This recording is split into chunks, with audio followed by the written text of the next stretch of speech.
दोस्तों, हमारी लाइफ का कोई भी रिश्ता हम कम्युनिकेशन के बिना सक्सेसफुली मेंटेन नहीं कर सकते हैं। कम्युनिकेशन की जब बात निकलती है तो बहुत से लोग ये समझते हैं कि किसी से अच्छी तरह से बोल लेना ही कम्युनिकेशन है।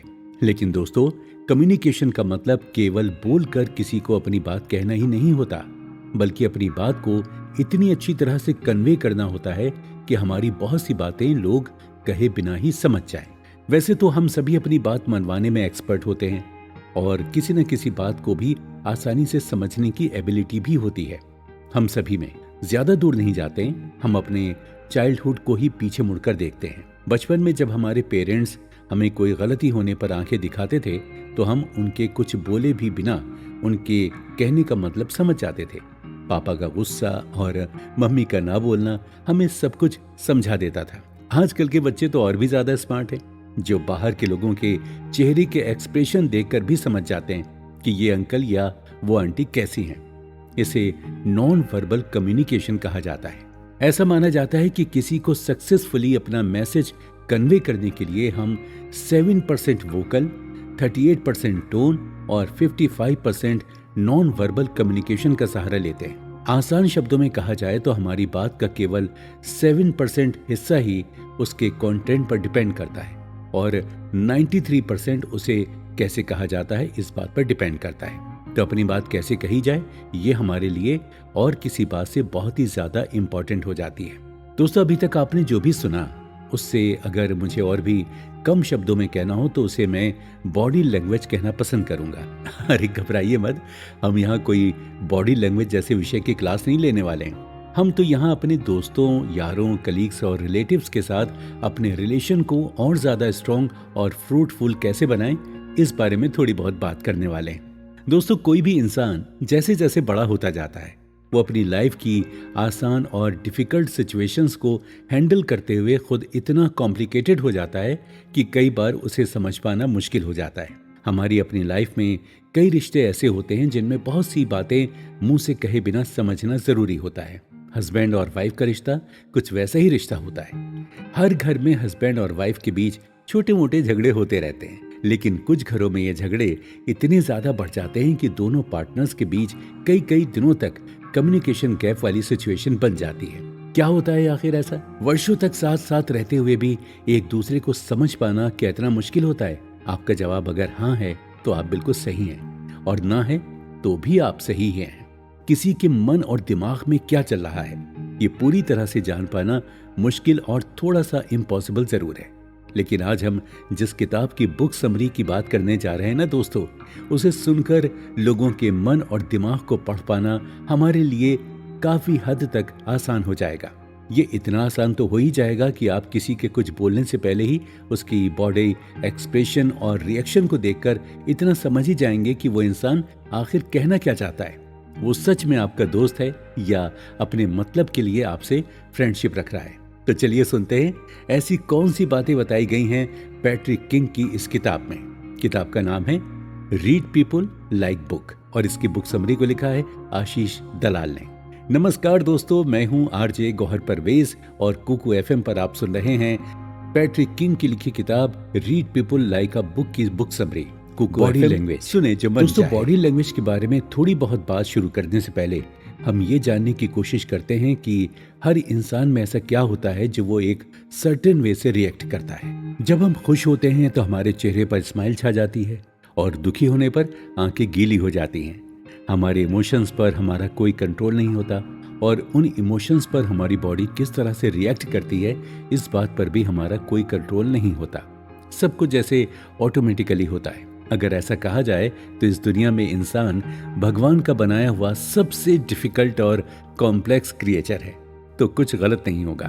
जहां एक तरफ हम सभी अपनी लाइफ की डिफिकल्ट सिचुएशन को हैंडल कर लेते हैं, हार्ड डिसीजन ले लेते हैं, वहीं दूसरी तरफ इमोशंस के जाल में फंसकर हम कमजोर भी पड़ जाते हैं। किसी की डेथ हमें रुला देती है और किसी का जन्म हमारी खुशियों को बढ़ा देता है।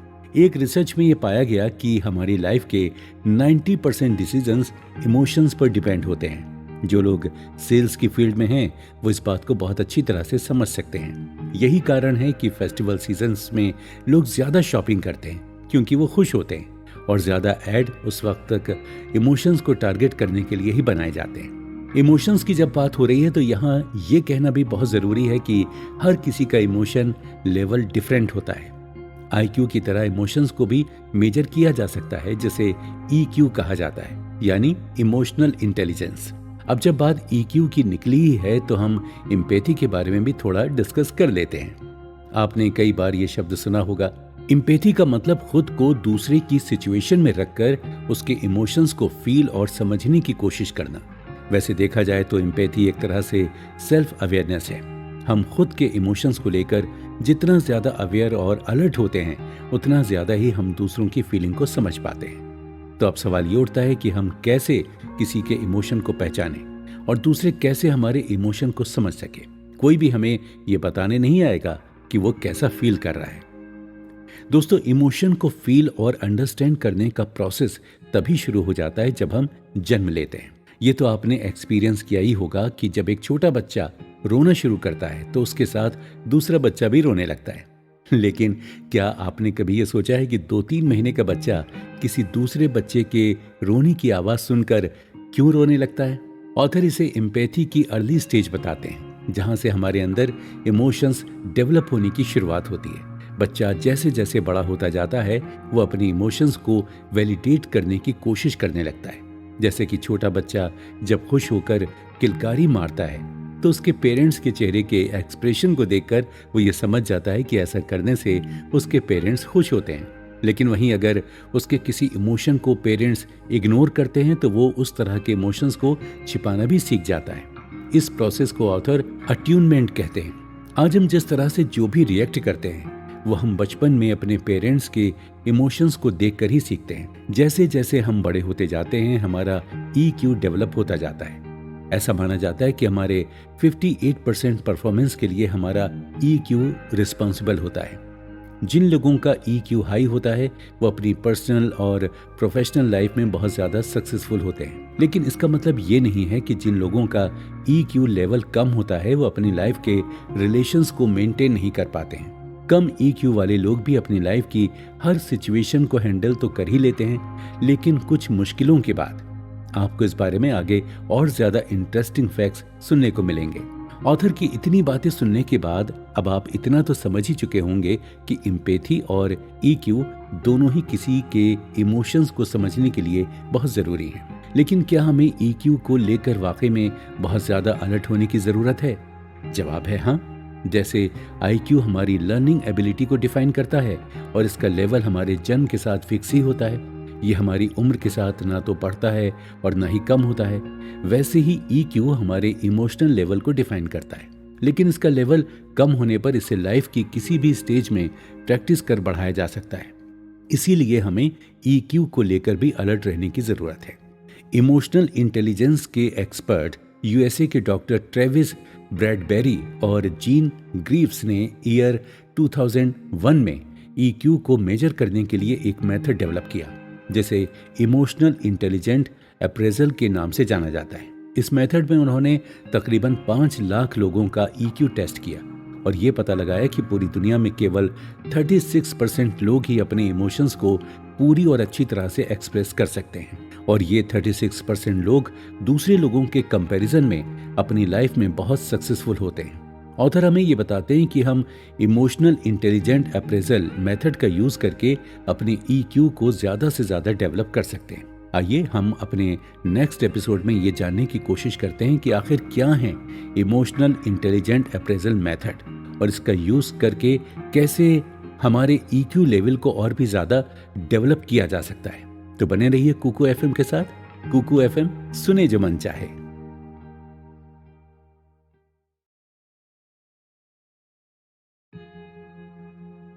EQ appraisal.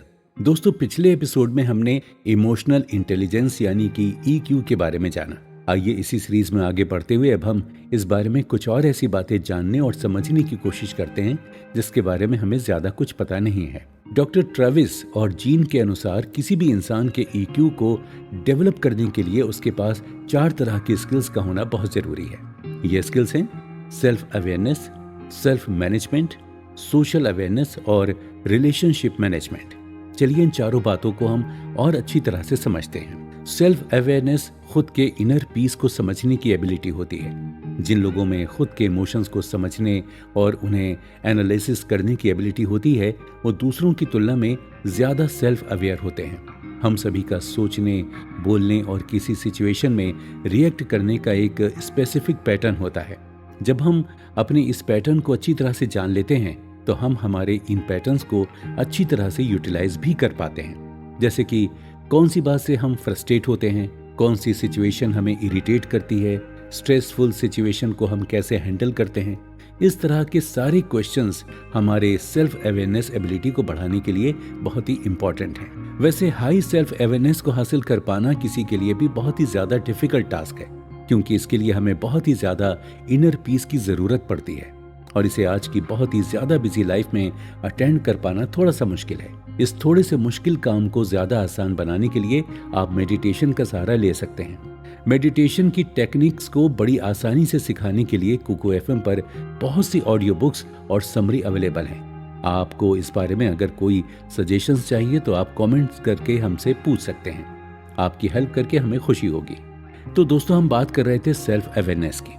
जहां हाई सेल्फ अवेयरनेस से हमें फायदे होते हैं, वहीं लो सेल्फ अवेयरनेस होने से इसका इफेक्ट हमारी पर्सनल, प्रोफेशनल, सोशल और रोमांटिक लाइफ पर पड़ता है। जिन लोगों में सेल्फ अवेयरनेस का लेवल लो होता है, उन्हें अपनी लाइफ की हर सिचुएशन और हर रिलेशन को ठीक से मेंटेन करने में दिक्कत होती है। रिसर्च से ये पता लगा है कि जिन लोगों में सेल्फ अवेयरनेस का लेवल हाई होता है, उनमें से 83% लोग अपनी लाइफ की हर फील्ड में टॉप परफॉर्मर होते हैं। जो लोग खुद को अच्छी तरह से पहचानते हैं, उन्हें अपनी स्ट्रेंथ और वीकनेस भी अच्छी तरह से पता होती हैं और वो उसी के अनुसार अपना करियर पाथ भी चूज करके हमेशा खुश रहते हैं। ऐसे लोग जॉब में अपने बॉस से निगेटिव फीडबैक मिलने पर भी उसे पॉजिटिव वे में लेते हैं और उस पर काम करके इम्प्रूव करने की कोशिश करते हैं। ऐसे लोग अच्छे लाइफ पार्टनर भी साबित होते हैं और अपने पार्टनर का ख्याल खूब अच्छी तरह से रखते हैं।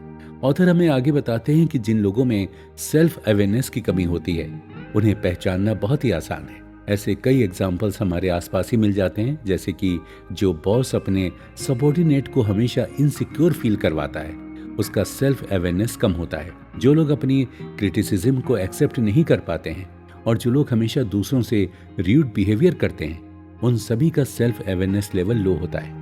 जो लोग हमेशा छोटी से छोटी बातों में बहस करने लगते हैं, उनका भी सेल्फ अवेयरनेस लेवल कम ही होता है। दोस्तों, मुझे नहीं पता कि आपका सेल्फ अवेयरनेस लेवल कम है या ज़्यादा, लेकिन अभी तक बताई गई बातों से आप ये जान ही गए होंगे और अब इतना सब कुछ सुनने के बाद मेरी तरह आपके दिमाग में भी ये सवाल तो उठ ही रहा होगा कि आखिर सेल्फ अवेयरनेस को बढ़ाया कैसे जा सकता है। तो दोस्तों, ये कोई बहुत ज़्यादा मुश्किल काम नहीं है, लेकिन उतना आसान भी नहीं है जितना हम इसे समझ रहे हैं। सेल्फ अवेयरनेस एक ऐसी चीज है जो हमारे अंदर से ही आती है। इसीलिए इस एबिलिटी को और ज्यादा डेवलप करने के लिए हमें हमारे इमोशंस पर बहुत ज्यादा ध्यान देना होगा और ये पता करना होगा कि कौन से इमोशंस के वक्त हम कैसा बिहेव करते हैं। ये बात पूरी तरह से सच है कि हमारे लिए हमारे इमोशंस को पूरी तरह से कंट्रोल कर पाना इम्पॉसिबल है, लेकिन उनको एक लेवल तक हम कंट्रोल कर ही सकते हैं। इसके लिए हमें पहले इमोशंस को समझना होगा। जब हमारी किसी भी फीलिंग के बारे में हम सोचते हैं तो हम उसे गुड या बैड कैटेगरी में डिवाइड कर देते हैं। कोई भी फीलिंग अच्छी या बुरी नहीं होती है। हमारी फीलिंग्स हमारे इमोशंस पर डिपेंड होती है और हमारे इमोशंस हमारी लाइफ का सच होते हैं। जैसे कि दुखी होने पर हम लाख कोशिश करने पर भी हंस नहीं सकते, वैसे ही किसी भी फीलिंग को लेकर पहले से अच्छे या बुरे होने की बात डिसाइड कर लेना खुद के अवेयरनेस लेवल को लिमिट कर देने जैसा है। ऑथर ये कहते हैं कि जब भी हमें किसी भी इमोशन को लेकर कोई स्ट्रॉन्ग फीलिंग आए तो उससे अच्छा या बुरा होने के बारे में सोचने की जगह हमें ये डिस्कवर करने की कोशिश करनी चाहिए कि वो फीलिंग आखिर हमसे कहना क्या चाहती है। सेल्फ अवेयरनेस को डेवलप करने के लिए एक और मेथड का हम यूज कर सकते हैं। ऑथर हमें ये सजेशन देते हैं कि अगर हम अपने इमोशंस को नोट करना शुरू कर दें तो उसके पैटर्न को पता कर हम अपनी इस एबिलिटी को और ज़्यादा डेवलप कर सकते हैं। जैसा कि अगर किसी बात पर हमें गुस्सा आया तो उस वक्त हमारे क्या इमोशंस थे, हम कैसा फील कर रहे थे और हम कैसे रिएक्ट कर रहे थे, हमें क्यों और किस बात पर गुस्सा आया था। हम इतने ज़्यादा सेल्फ अवेयर तो हो ही सकते हैं कि हमारे इमोशंस के पैटर्न को समझकर उसका एनालिसिस कर हम अपनी वीकनेस को दूर कर अपनी स्ट्रेंथ को बढ़ा सकें। आगे ऑथर कहते हैं कि सेल्फ अवेयरनेस को इम्प्रूव करना अपने कंफर्ट लेवल को कम करने जैसा काम है। ऑथर ये भी कहते हैं कि जो लोग सेल्फ अवेयर होते हैं वो अपने इमोशंस को खुद पर कंट्रोल नहीं करने देते हैं। अगर हमारा मूड अच्छा है तो हमें अपने चारों तरफ अच्छा ही अच्छा दिखाई देता है, और हो सकता है ऐसे में हम जो अच्छा नहीं है उसे ना भी देख सकें। इसी तरह हमारा मूड खराब होने पर हम अपने चारों तरफ निगेटिविटी ही नजर आती है, और हो सकता है इस बीच जो पॉजिटिव है वो भी हमें नजर ना आए। इसी वजह से ऑथर हमें अपने मूड पर डिपेंड होकर कोई भी डिसीजन लेने से मना करते हैं, क्योंकि मूड का अच्छा या खराब होना हमारे इमोशंस पर ही डिपेंड करता है, और हमारे मूड के आधार पर किसी के बारे में कोई परसेप्शन क्रिएट कर लेना सही बात नहीं है। तो दोस्तों, इस एपिसोड में हमने EQ से रिलेटेड एक बहुत ही इंपॉर्टेंट स्किल सेल्फ अवेयरनेस के बारे में जाना और उसे डेवलप करने के तरीकों को सीखा। आगे के एपिसोड में हम EQ से रिलेटेड बाकी की 3 स्किल्स के बारे में जानकर उन्हें डेवलप करने के तरीकों को भी सीखेंगे। आप सुनते रहिए कुकू FM।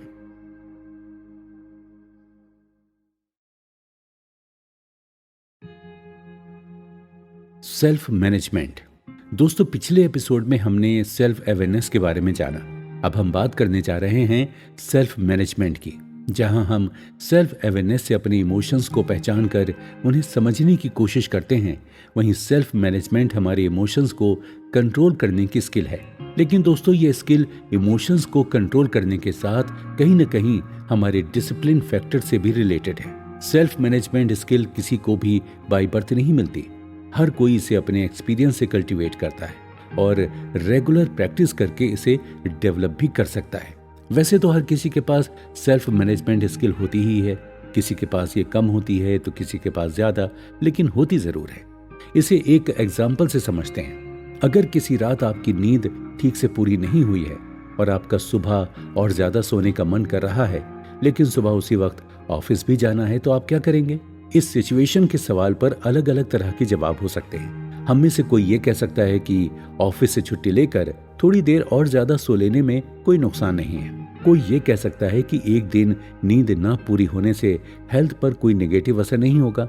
ऐसा मानने वाले लोग हो सकता है नींद लेने की जगह जॉब पर जाने को प्रायोरिटी दें। दोस्तों, इस तरह की टेम्परेरी सिचुएशंस को लेकर हम जो डिसीजन लेते हैं वो हमारी सेल्फ मैनेजमेंट स्किल पर ही डिपेंडेंट होते हैं। किसी भी टेम्पररी सिचुएशन को लेकर अगर हम अपने लॉन्ग टर्म के काम को अफेक्ट कर रहे हैं तो वह हमारी पुअर सेल्फ मैनेजमेंट स्किल का नतीजा होती है। High self management skill develop हो जाने से हमारे स्ट्रेस को सहन करने की लिमिट बढ़ जाती है। अंडर प्रेशर सिचुएशन में भी हम सही डिसीजन ले सकते हैं। हाई सेल्फ मैनेजमेंट स्किल होने पर इमोशंस कभी भी हमें कंट्रोल नहीं कर पाते हैं और हम बड़ी आसानी से अपने इमोशंस पर कंट्रोल करना सीख जाते हैं। जो लोग एक्टिंग के करियर से रिलेटेड होते हैं उनकी सेल्फ मैनेजमेंट स्किल दूसरों के कंपैरिजन में बहुत ही ज़्यादा डेवलप होती है। लेकिन दोस्तों, घबराइए मत। अगर आपकी सेल्फ मैनेजमेंट स्किल पुअर है तो मैं आपको एक्टिंग सीखने के लिए बिल्कुल नहीं कहूँगा, लेकिन ये ज़रूर बताऊँगा कि सेल्फ मैनेजमेंट स्किल का लेवल हाई होने पर किसी भी सिचुएशन में बंदा ज़्यादा स्ट्रेस फील नहीं करता और वो ज़्यादा स्ट्रेस होने पर भी उसे भी बड़ी आसानी से हैंडल कर लेता है। जिन लोगों में सेल्फ मैनेजमेंट स्किल पुअर होती है वो लोग दूसरे लोगों के साथ एडजस्ट नहीं हो पाते हैं। वो गुड टीम प्लेयर नहीं होते हैं। ऐसे लोग मजाक को भी सहन नहीं कर पाते हैं। आपकी सेल्फ मैनेजमेंट स्किल हाई हो या पुअर हो, लेकिन उसे डेवलप करने के लिए रेगुलर प्रयास करना बहुत ज़रूरी है। हालांकि सेल्फ मैनेजमेंट स्किल को डेवलप करना अच्छी खासी मेहनत मांगता है। इसके पीछे कारण है, हम सभी कभी न कभी अपने इमोशन से कंट्रोल होते हैं और इन्हीं इमोशंस की वजह से हम फ्रस्ट्रेट होते हैं, गुस्सा करते हैं, इनसिक्योर फील करते हैं। कभी खुश होते हैं तो कभी दुखी हो जाते हैं, कभी हंसने लगते हैं तो कभी रोने लगते हैं। ऐसा सभी के साथ अक्सर होता ही रहता है। इसीलिए सेल्फ मैनेजमेंट स्किल को डेवलप करना थोड़ा सा मुश्किल है, लेकिन हम इसे डेवलप करने के तरीकों को बहुत ही सरल भाषा में जानने और समझने की कोशिश करेंगे। ऑथर कहते हैं कि सेल्फ मैनेजमेंट स्किल को डेवलप करने का पहला तरीका अपनी सांस लेने के पैटर्न को चेक करने का है। दोस्तों, ऑथर की यह सलाह बहुत ही ज्यादा इंपॉर्टेंट है, क्योंकि अपनी बिजी लाइफ में हम ठीक से सांस लेना भी भूल चुके हैं और सांस उसी तरह और उतनी ही ले रहे हैं जिससे हमारा काम निकल सके, यानी हम जिंदा रह सके। आपको मेरी ये बात थोड़ी सी अजीब जरूर लग सकती है, लेकिन आगे की बातें सुनकर आप समझ जाएंगे कि मैंने ऐसा क्यों कहा है। एक छोटा सा टेस्ट करके देखते हैं। अगर आप फ्लैट में रहते हैं तो इसी वक्त ये ऑडियो बुक समरी सुनते हुए आप टॉप मोस्ट फ्लोर पर जाइए, लेकिन लिफ्ट से नहीं, सीढ़ियों का यूज करके। अगर वहां पहुंचने तक आपकी सांसें तेज हो गई और फूलने लगी हैं तो समझ जाइए कि आपके सांस लेने का तरीका सही नहीं है। जो लोग फ्लैट में नहीं रहते हैं वो लोग लॉन्ग वॉक पर धीरे धीरे दौड़ते हुए जाकर ये टेस्ट कर सकते हैं। ऑथर हमें हमेशा गहरी सांस लेने को कहते हैं। वैसे यहाँ पर मैं आपको ये बता दूं कि गहरी सांस लेने के पीछे कुछ साइंटिफिक फैक्टर्स भी हैं। हम जो सांस लेते हैं उससे हमारे अंदर आने वाली ऑक्सीजन का लगभग 20% हिस्सा तो हमारा ब्रेन ही कंज्यूम कर लेता है। हमारे ब्रेन को अच्छी तरह से काम करने के लिए हमारे शरीर के बाकी अंगों से ज़्यादा ऑक्सीजन की ज़रूरत पड़ती है। जब हम गहरी सांस नहीं लेते हैं तो हमारे ब्रेन को कम ऑक्सीजन मिलती है और उसका असर हमारे मूड पर भी पड़ता है। इसकी वजह से हमारा मूड बड़ी जल्दी स्विंग होने लगता है। इसीलिए ऑथर हमें रोज दिन में जब भी समय मिले तब 1 से 10 तक की गिनती करते हुए गहरी सांस लेने को कहते हैं। वैसे दोस्तों, ये एक्सरसाइज आप अभी भी कर सकते हैं और इसके पॉजिटिव रिजल्ट को इसी वक्त एक्सपीरियंस कर सकते हैं। तो आगे बढ़ते हुए ऑथर बताते हैं कि हमें रोज ठीक से और पूरी नींद लेनी चाहिए। नींद पूरी न होने से हमारा ब्रेन ठीक से चार्ज नहीं हो पाता और फिर उसका असर डायरेक्टली हमारे मूड पर पड़ता है। हमारी लाइफ कितनी भी बिजी क्यों ना हो, हमें अपने सोने और सुबह उठने का एक समय फिक्स रखना चाहिए। पूरी नींद लेने का मतलब ये बिल्कुल भी नहीं है कि हमें फोर्सफुली 8 से 9 घंटे रोज सोने की जरूरत है। किसी भी इंसान के लिए उसकी नींद के आवर्स उसकी लाइफ स्टाइल पर डिपेंड करते हैं। कोई केवल 6 घंटे की अच्छी नींद लेकर भी फ्रेश फील कर सकता है, तो किसी को पूरे 8 घंटे की नींद की जरूरत पड़ती है। नींद के आवर्स की क्वांटिटी से ज्यादा इंपॉर्टेंट उसकी क्वालिटी है। कई लोगों को समय पर नींद न आने की शिकायत होती है, तो इस शिकायत का सोल्यूशन देते हुए ऑथर कहते हैं कि सोने के समय से 2 घंटे पहले से हमें कुछ भी खाना और पीना बंद कर देना चाहिए। सोने से 1 घंटा पहले मोबाइल, लैपटॉप जैसी डिवाइस का यूज करना बंद कर देना चाहिए। ऐसा करने से समय पर नींद आना अपने आप शुरू हो जाएगा। हमारी बॉडी का ये प्रोसेस ठीक वैसे ही है जैसे फैन या एसी को बंद करने पर वो एकदम से बंद ना होकर धीरे धीरे बंद होते हैं। इसीलिए हमारी बॉडी को रिलैक्स और स्लीपिंग मोड में ले जाने के लिए हमें उसे थोड़ा सा समय देने की जरूरत है। ऑथर सेल्फ मैनेजमेंट स्किल को डेवलप करने का एक और आखिरी लेकिन बहुत ही ज्यादा इंपॉर्टेंट तरीका बताते हैं। वो कहते हैं कि पूरे दिन में हमारे दिमाग में लगभग 50,000 तरह के विचार आते हैं। हम उन्हीं विचारों को लेकर यहाँ सेल्फ टॉक भी करते हैं। ये सेल्फ टॉक कभी पॉजिटिव होती हैं तो कभी नेगेटिव होती हैं। ऑथर यहाँ हमें ये सजेशन देते हैं कि हमें सेल्फ टॉक करते रहना चाहिए, लेकिन ओवर थिंकिंग से बचना चाहिए। ओवर थिंकिंग किसी भी बात के बारे में बहुत ज्यादा सोचना है। ज्यादा सोचने से किसी भी प्रॉब्लम का सोल्यूशन नहीं मिलता है, बल्कि ऐसा करके हम अपनी प्रॉब्लम सॉल्विंग एबिलिटी को और ज्यादा कॉम्प्लेक्स बना देते हैं। इसी तरह से अगर हमारे मन में नेगेटिव थॉट्स आ रहे हैं तो उन्हें भी हमें कंट्रोल करना चाहिए। इसके लिए जब भी हम सेल्फ टॉक करें तो हमें ये खास ध्यान देना चाहिए कि हम नेगेटिव वाक्यों या शब्दों का यूज ना करें। ये क्योंकि नेगेटिव थॉट्स हमें कोई भी काम करने से रोक देते हैं। सोशल अवेयरनेस और रिलेशनशिप मैनेजमेंट। दोस्तों, आपने ये एक्सपीरियंस किया होगा कि कुछ लोगों के कॉन्टैक्ट्स बहुत ज़्यादा होते हैं और ऐसे लोग सोशली बहुत ही ज़्यादा एक्टिव भी होते हैं। दोस्तों, अभी तक हमने अपने इमोशंस के बारे में बातें की, लेकिन अब हम जब सोशल अवेयरनेस के बारे में बात करने जा रहे हैं तो यहाँ बता देना इम्पॉर्टेंट है कि ये स्किल दूसरों के इमोशंस को समझने की है।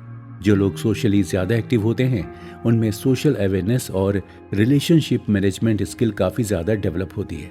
दूसरों के इमोशंस को समझने के लिए हमारे पास स्ट्रॉन्ग ऑब्जर्वेशन स्किल का होना बहुत ज़रूरी है। इसी के साथ अच्छा लिसनर होना इस स्किल को डेवलप करने के लिए बहुत मदद कर सकता है। अगर कम शब्दों में इस स्किल के बारे में कहा जाए तो दूसरों की बातों को समझ कर ही हम उनके साथ कनेक्टेड हो सकते हैं। जिन लोगों की सोशल अवेयरनेस स्किल हाई होती है वो अनजान लोगों के साथ भी बड़ी आसानी से घुल मिल जाते हैं। देखा जाए तो ये एक ऐसी स्किल है जिसकी मदद से हम दूसरे लोगों के साथ एडजस्ट हो पाते हैं। एक अच्छे लीडर में इस स्किल का होना बहुत जरूरी है, लेकिन इसका मतलब ये बिल्कुल भी नहीं है कि बाकी लोगों में इस स्किल के कम होने से उनका काम चल जाएगा। ये तो आपने भी एक्सपीरियंस किया होगा कि जो लोग बहुत ज्यादा सोशल होते हैं उनके हर काम बड़ी आसानी से हो जाते हैं। इसलिए हम सभी में इस स्किल का अच्छी तरह से डेवलप होना बहुत ज़रूरी है।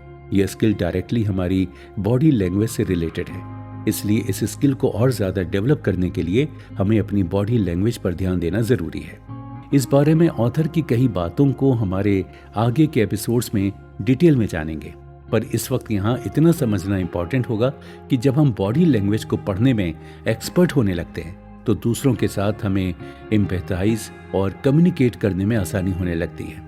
अच्छा दोस्तों, एक बात बताइए, जब आपको कोई आपका नाम लेकर बुलाता है तो आपको कैसा लगता है? अगर मैं अपनी बात करूं तो मुझे तो मेरा नाम सुनकर बड़ी खुशी होती है। ऐसा लगता है जैसे कोई मेरा अपना ही मुझे बुला रहा है। यकीनन आपका भी अनुभव अपने नाम को लेकर कुछ ऐसा ही होगा, क्योंकि रिसर्च से यह साबित हो चुका है कि जब हमें कोई हमारा नाम लेकर बुलाता है तो हमारे ब्रेन में डोपामाइन कुछ ज़्यादा क्वांटिटी में रिलीज होता है, जिससे हमारे अंदर फील गुड फैक्टर इंक्रीज होता है और हम खुशी महसूस करते हैं। सोशल अवेयरनेस स्किल को डेवलप करने का ये एक सबसे आसान तरीका है। इसको आप आज से ही अपनी लाइफ में अप्लाई करके देखें। इसका पॉजिटिव इम्पैक्ट आपको इमीडिएट देखने को मिलेगा। इस स्किल को डेवलप करने के लिए सही समय और सही जगह का होना भी इम्पॉर्टेंट है। कहने का मतलब यह है कि लोगों से कन्वर्सेशन शुरू करने से पहले उनका मूड परख लेना चाहिए। कुछ बातें इंसान के मूड के अनुसार कही जाएं तो वो बहुत ज़्यादा इफ़ेक्टिव होती हैं। जैसे कि अगर बॉस का मूड ख़राब है तो उस वक्त उससे लीव लेने की बात करना हमें मुश्किल में डाल सकता है, लेकिन अगर उसका मूड अच्छा होने पर यह बात कहें तो लीव अप्रूव होने के चांसेस बहुत ज़्यादा बढ़ जाते हैं। आगे बढ़ते हुए ऑथर हमें ये बताते हैं कि प्रॉपर कम्युनिकेशन और कन्वर्सेशन से भी इस स्किल को डेवलप किया जा सकता है। लोगों का हालचाल पूछते रहना, उनका मूड ख़राब होने पर उन्हें फील गुड करवाने की कोशिश करना, ये सब एक्टिविटी है जो कम्युनिकेशन और कन्वर्सेशन को स्ट्रॉन्ग बनाने में हमें बहुत हेल्प करती है। दोस्तों, तो अब आप ये समझ ही गए होंगे कि EQ से रिलेटेड सभी स्किल्स में सोशल अवेयरनेस बहुत ही ज़्यादा इम्पॉर्टेंट स्किल है। अब हम आगे बढ़ते हुए चलते हैं चौथे स्किल के बारे में कुछ बातें कर लेते हैं। दोस्तों, अभी तक हमने अपने और दूसरों के इमोशंस के बारे में बहुत कुछ जाना। अब हम जिस स्किल की बात कर रहे हैं वो EQ से रिलेटेड बाकी की 3 स्किल से इंटरकनेक्टेड है। जी हाँ दोस्तों, अब मैं रिलेशनशिप मैनेजमेंट के बारे में आपसे बात करने जा रहा हूँ। ये एक ऐसी स्किल है जिसकी मदद से हम अपनी लाइफ के सभी रिलेशंस को मैनेज करते हैं। हर कोई अपनी लाइफ में रिलेशंस को अच्छी तरह से मैनेज करना चाहता है, लेकिन कई बार ऐसा होता है कि ना चाहते हुए भी कुछ लोगों के साथ हमारे रिलेशन खराब हो जाते हैं या कमजोर पड़ जाते हैं। ऐसा होने के कई कारण हो सकते हैं, लेकिन इसका सबसे इम्पोर्टेंट कारण हमारा पुअर रिलेशनशिप मैनेजमेंट भी हो सकता है। दोस्तों, इस बात से तो आप भी अग्री करेंगे कि किसी भी रिलेशन को मेंटेन करने के लिए हमें एफर्ट्स और टाइम दोनों की ज़रूरत होती है।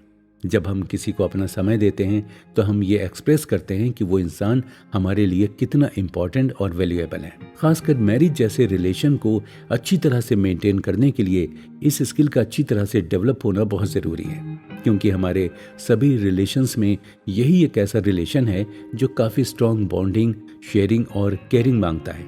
लेकिन दुख की बात तो ये है कि शादी से पहले बहुत से यंगस्टर्स में यह स्किल होने के बावजूद अपना करियर बनाने या जॉब में अच्छी तरह से सेटल होने के लिए इसे काफ़ी हद तक इग्नोर करते हैं, जो कि सही नहीं है। रिसर्च से ऐसा पाया गया है कि जिन लोगों में इस स्किल का लेवल हाई होता है वो दूसरों के कंपैरिजन में कुछ ज़्यादा रिलायबल होते हैं।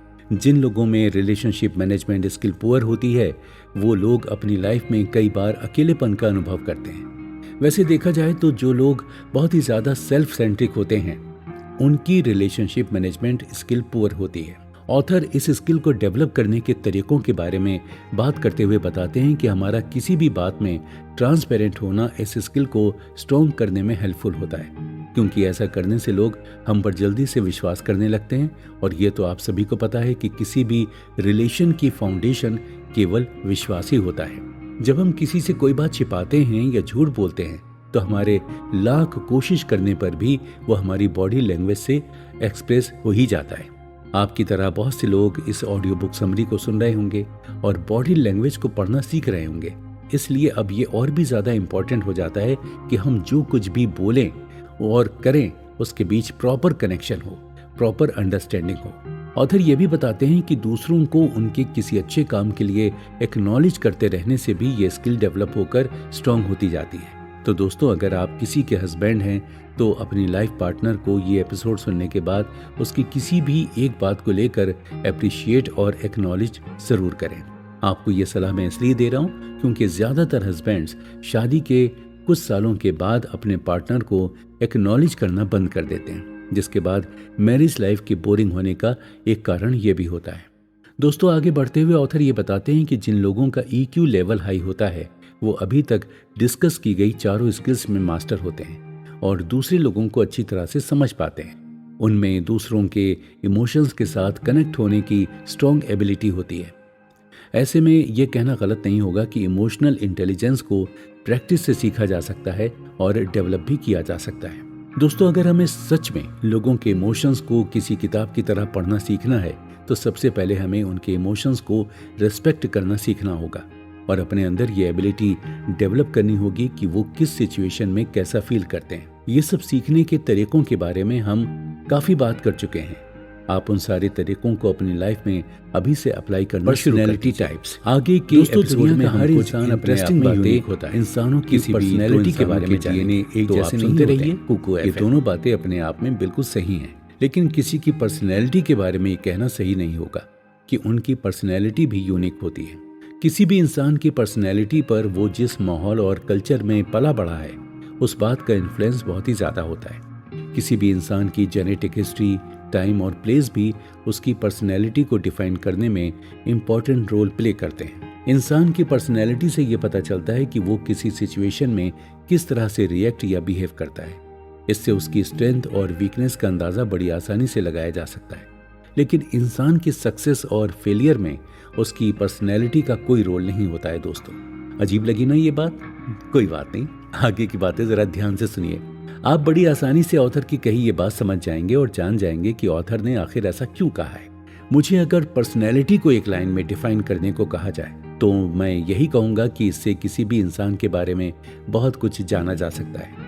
दोस्तों, अब हम किसी भी पर्सनैलिटी को और ज्यादा अच्छी तरह से जानने और समझने के लिए उससे रिलेटेड कुछ टेस्ट और मेथड के बारे में बात करने जा रहे हैं। ये इस बुक समरी का सबसे इंपॉर्टेंट टॉपिक है, इसे बड़े ही ध्यान से सुनिएगा। ऑथर हमें बताते हैं कि किसी भी इंसान की पर्सनैलिटी को लेकर आज तक जितने भी टेस्ट हुए हैं उन सब में सबसे फेमस पर्सनैलिटी टेस्ट है, मेयर्स ब्रिग्स टेस्ट। इस टेस्ट के रिजल्ट के अनुसार किसी भी इंसान को 16 डिफरेंट पर्सनैलिटी कैटेगरी में डिवाइड किया जा सकता है। इन 16 तरह की पर्सनैलिटीज को आइडेंटिफाई करने के लिए उन्हें 4 डिफरेंट डायमेंशंस में बांटा जाता है। चारों डायमेंशन में 2-2 एंड पॉइंट्स होते हैं। ये बात कुछ ज्यादा ही कॉम्प्लेक्स और डिफिकल्ट लग रही है, तो इसे कुछ इस तरह से समझने की कोशिश करते हैं। समझ लीजिए कि वो 4 डायमेंशंस 4 रूम हैं और हर रूम में एक एक एंट्रेंस और एक एग्जिट डोर है। हमें इसे कुछ इस तरह से आगे समझने की कोशिश करनी चाहिए। ऑथर ने जिन 4 डायमेंशंस की बात की है उनको हम 4 सवाल और उनके जवाब से समझ सकते हैं। पहला सवाल या डायमेंशन है कि लोगों को एनर्जी या मोटिवेशन कैसे मिलता है। इसके जवाब में 2 ऑप्शंस या एंड पॉइंट हो सकते हैं, एक एक्सट्रोवर्जन और दूसरा इंट्रोवर्जन। दूसरा सवाल है कि किस तरह की इंफॉर्मेशन पर हम नेचुरली ध्यान देते हैं। इसके जवाब के ऑप्शन है सेंसिंग या इंट्यूशन। तीसरा सवाल या डायमेंशन है कि हम कोई भी डिसीजन कैसे लेते हैं। इसके जवाब के ऑप्शन है थिंकिंग या फीलिंग। चौथा और आखिरी सवाल है कि हम खुद को किस तरह से ऑर्गेनाइज करना पसंद करते हैं। इसके जवाब के ऑप्शन है जजिंग या परसीविंग। कंफ्यूज्ड होकर इस समरी को यहाँ सुनना बंद मत कीजिएगा दोस्तों, क्योंकि अब हम बारी बारी से इन सब के बारे में बड़े ही आसान शब्दों में डिटेल में जानने की कोशिश करने वाले हैं। हमने देखा कि ऑथर के बताए हुए हर डायमेंशन के 2-2 एंड पॉइंट्स हैं। चारों डायमेंशन के एक एंड पॉइंट्स मतलब कि 4 एंड पॉइंट्स के कॉम्बिनेशन से एक पर्सनैलिटी डिफाइन होती है। इस तरह अलग अलग कॉम्बिनेशन से हमें 16 तरह की पर्सनैलिटी के बारे में पता चलता है। तो सबसे पहले हम एक्सट्रोवर्जन और इंट्रोवर्जन पर फोकस करते हैं। आपने बातों बातों में कभी किसी के बारे में अनुमान लगाते हुए ये जरूर कहा होगा कि वो इंसान एक्सट्रोवर्ट है या वो इंट्रोवर्ट है। एक्सट्रोवर्जन और इंट्रोवर्जन उसी तरह के इंसानों को रिप्रेजेंट करते हैं, लेकिन यहाँ ऑथर कहते हैं कि बॉडी लैंग्वेज को समझने के लिए हमें एक्सट्रोवर्ट होना और इंट्रोवर्ट होने के बारे में ये जानना ज़रूरी है कि वो अपनी एनर्जी या मोटिवेशन कहाँ से और कैसे हासिल करते हैं। इस सवाल का आसान सा जवाब देते हुए ऑथर कहते हैं कि जो लोग एक्सट्रोवर्ट होते हैं वो अपनी एनर्जी दूसरे लोगों से मिलने या बात करने से हासिल करते हैं, और जो इंट्रोवर्ट होते हैं वो इसे खुद से ही अकेले में हासिल करते हैं।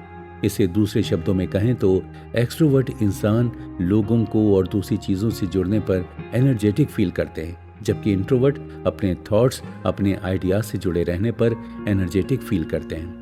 एक्सट्रोवर्ट और इंट्रोवर्ट लोगों को उनकी बॉडी लैंग्वेज पढ़कर पहचानना बहुत ही आसान है। किसी भी ग्रुप में एक्सट्रोवर्ट हर किसी से बिना किसी झिझक के बातें करते हुए नजर आ जाएंगे। वो बहुत ही ज़्यादा एक्सप्रेसिव होते हैं और हैंड जेस्चर का बहुत ही ज़्यादा यूज़ करते हैं।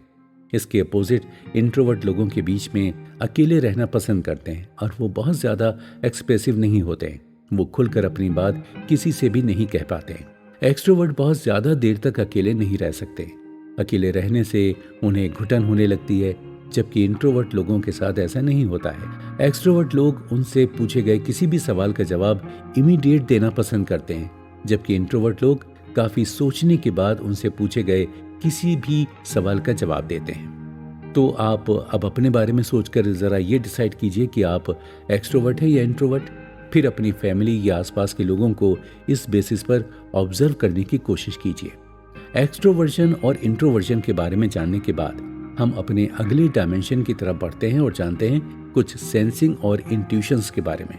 इस डायमेंशन का मतलब होता है कि हम किसी भी इंफॉर्मेशन को किस तरह से परसीव करते हैं। दोस्तों, हम सभी ये तो जानते ही हैं कि हम किसी भी चीज़ को सेंस करने के लिए हमारे 5 सेंस ऑर्गन्स का यूज़ करते हैं।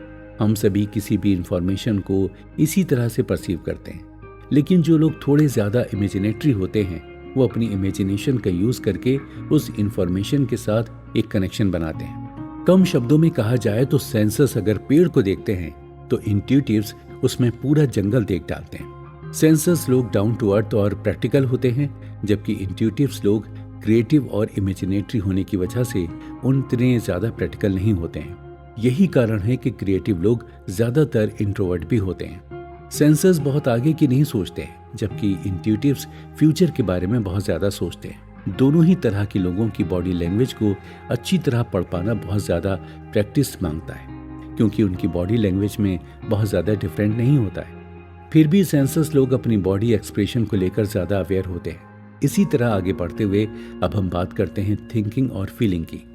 इस डायमेंशन से हमें ये पता चलता है कि इंसान डिसीजन कैसे लेता है। जो इंसान डिसीजन लेते वक्त पूरी तरह से अपने ब्रेन का यूज़ करता है वो लोग थिंकर की कैटेगरी में आते हैं, और जो लोग ब्रेन की जगह अपनी फीलिंग का यूज़ करके कोई भी डिसीजन लेते हैं तो वो लोग फीलर की कैटेगरी में आते हैं। थिंकर्स एनालिटिक होते हैं, जबकि फीलर्स में एम्पैथी ज़्यादा होती है। एग्जाम्पल के लिए इंजीनियर्स और बिजनेसमैन थिंकर की कैटेगरी में आते हैं, और जो लोग मेडिकल या एजुकेशन के प्रोफेशन से जुड़े होते हैं वो फीलर टाइप के लोग होते हैं। थिंकर कोई भी डिसीजन उनके लॉजिक के बेस पर लेते हैं, वहीं दूसरी तरफ फीलर उसी तरह के डिसीजन को अपनी वैल्यूज का बेस बनाकर लेते हैं। देखा जाए तो इस पूरी दुनिया में मेल जेंडर में 2/3 पुरुष थिंकर होते हैं और फीमेल जेंडर में 2/3 फीमेल्स फीलर्स होती हैं। लेकिन इसका ये मतलब बिल्कुल भी नहीं है कि पुरुष केवल थिंकर्स होते हैं और औरतें केवल फीलर्स होती हैं। पुरुषों के बारे में ये एजम्पशन होता है कि वो अग्रेसिव और लॉजिकल होते हैं, और औरतों के बारे में ये एजम्पशन होता है कि वो इमोशनल और कोऑपरेटिव होती हैं। लेकिन ऐसा हर केस में होना पॉसिबल नहीं है। औरतें भी थिंकर्स हो सकती हैं और पुरुष भी फीलर्स हो सकते हैं। आप जब भी किसी अनजान इंसान से मिल रहे हैं और उसके बारे में यदि आपको फर्स्ट इम्प्रेशन ये आता है कि वो बहुत ही अच्छा और सॉफ्ट स्पोकन पर्सन है, तो इस बात के ज़्यादा चांसेस हैं कि वो पर्सन फीलर हो। थिंकर और फीलर पर्सन को पहचानने का एक और सबसे आसान तरीका है उनके फेशियल एक्सप्रेशंस को जज करना। फीलर्स बहुत ही कम समय में बातें करते हुए बार बार अपने फेशियल एक्सप्रेशन चेंज करते रहते हैं। उनकी फीलिंग्स उनके चेहरे पर नजर आती हैं। वहीं दूसरी तरफ थिंकर्स के फेशियल एक्सप्रेशन हार्ड होते हैं। वो किसी बात से खुश हैं या दुखी हैं, एक्साइटेड हैं या नहीं हैं, कुछ भी उनके फेशियल एक्सप्रेशन से पता नहीं चल पाता है। ऐसा माना जाता है कि जो लोग बहुत ही ज़्यादा स्ट्रिक्ट और सीरियस टाइप के होते हैं वो थिंकर होते हैं। तो अब तक आपने अपने बारे में ये तो जज कर ही लिया होगा कि आप थिंकर हैं या फीलर।